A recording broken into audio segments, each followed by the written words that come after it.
USA အီရန်စစ်ပွဲကြီးရဲ့အရေးကြီးဆုံးခိုက်တန်းနဲ့အစိုးရအဆုံးအခြေအနေကအခုလာနေပြီနိုင်ပိုင်းပဲလို့တော့တယ်ပြီးတော့ writer သတင်းဌာနကနေဖော်ပြနေတယ်ခုနနိုင်ပိုင်းလို့မှဗီဒီယိုတစ်ခုလုပ်ခဲ့တယ်ဘာလို့လဲဆိုရင်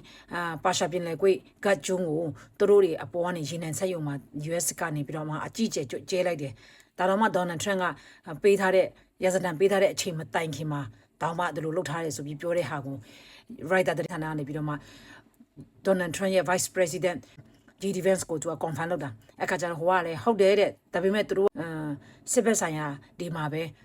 ချတာပါဆိုပြီးပြောတာနိုင်ပိုင်းလိုနေရဲ့အားလုံးကတကဘာလုံးကစိတ်ဝင်စားကြတဲ့အခြေအနေကတော်တော်လေးဆိုရင်အစိုးရအဆုံးအမတ်ကိုရောက်ရှိနေတယ်လို့ပြောရမှာပေါ့နော်ပြီးတော့ CNN သတင်းဌာနကလည်းတင်ပြတယ်ဒေါ်နယ်ထရန့်မှာ post တင်တဲ့ Truth Social ကနေ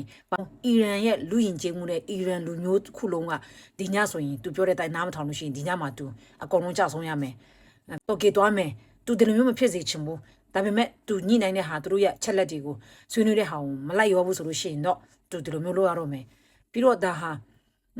နိုင်ငံတကာစစ်ဥပဒေရဆိုရင်ဒီလိုမျိုးပေါ့နော်လူမျိုးတစ်မျိုးလုံးကိုဒီလိုမျိုးပြောတဲ့အတွက်ကြောင့်မလို့ဒါဟာ social media ကနေအီရန်ကိုချိန်ချောက်နေတာပါဆိုပြီးတော့မှဒီနိုင်ငံရေးကမ္ဘာနိုင်ငံရေးသုံးသပ်တဲ့သူကလည်းပြောကြတယ်ဒီ US Donald Trump ကဒီလိုတာပြောနေတာ Israel က US က Donald Trump ပေးထားတဲ့ Hezbollah ပေးထားတဲ့အချိန်မတိုင်ခင်တော့မှဒီနေ့မှာပဲ Israel ကနေအီရန်ရဲ့တရားတွေပြီးတော့မြေထားလန်းတွေကိုဖောက်ခွင်းလိုက်တယ်အဲ့ဒါကတော့ Benjamin Netanyahu ကိုယ်တိုင်ပြောတယ်ပြီးတော့နောက်တစ်ခုကအားလုံးနိုင်ငံတကာတော်တော်စိတ်ဝင်နိုင်ငံတကာတော်တော်လေးစိုးရိမ်နေကြတာကဒီလိုနဲ့ပဲ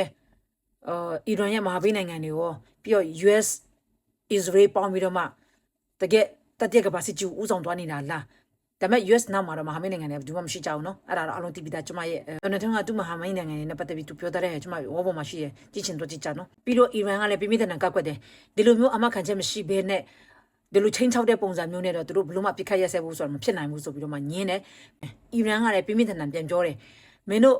US တွေ Israel တွေငါတို့ကိုဒီလိုမျိုးအရက်ဘက်ဆိုင်ရာတွေရောတရားတွေရောဒီလိုရေနံချက်ဆက်ယုံတွေကိုဒီလိုမျိုးဖြစ်စည်းနေမယ်ဆိုလို့ရှိရင်ဒီအလဲပိုင်းနိုင်ငံများနဲ့ဆော်ဒီကိုသူတို့လုံးဝချမယ်အဲ့လိုမျိုးပြင်းပြင်းထန်ထန်ပြောတယ်ဆော်ဒီနဲ့အရှေ့အလဲပိုင်းနိုင်ငံတွေကလည်းမြေစာပြင်ဖြစ်ပြီးတော့အခုကနိုင်ပိုင်းမလို့တော့တယ်ကျမတို့စောင့်ကြည့်ရမယ့်အနေထားဘာဆိုရင်ဒေါ်နယ်ထရန့်ပေးထားတဲ့ deadline ကမြန်မာပြည်ကအချိန်ဆိုရင်ဗုဒ္ဓဟူးမနေ့6နာရီခွဲ USA အခြေဆိုလို့ရှိရင်အင်္ဂါနေ့8နာရီပါအဲကြောင့်မလို့သတင်းတွေတက်လာပြီးမှဘလို့အခြေအနေတွေလဲအကုန်လုံးလဲစိတ်ဝင်စားကြတယ်ဘာလို့လဲဆိုရင်တကယ်ပဲဒီလောက်ပြင်းပြင်းထန်ထန်ကြီးတကယ်လောက်တော့မှာလားအခုလဲလုံနေတော့လုံနေရပဲဒါပေမဲ့သူပြောထားတဲ့ပုံစံနဲ့ဆိုရင်တော်တော်လေးစိုးရင်စရာရှိနေပါတယ်ယူရန်နိုင်ငံကအဲကြောင့်မလို့သတင်းအတက်တက်လာတာနဲ့ကျွန်မထပ်ပြီးတော့တင်ပေးပါမယ်စိတ်ဝင်စားတော့သူများကျွန်မရဲ့အခင်းနာအကောင့်ပေါင်းမနေရတဲ့အပေါင်းလေးနေပြီးသူများလည်းမြင်စေချင်တယ်ဆိုရင် share ပေးကြပါအားလုံးပဲအဆင်ပြေကြပါစေ bye bye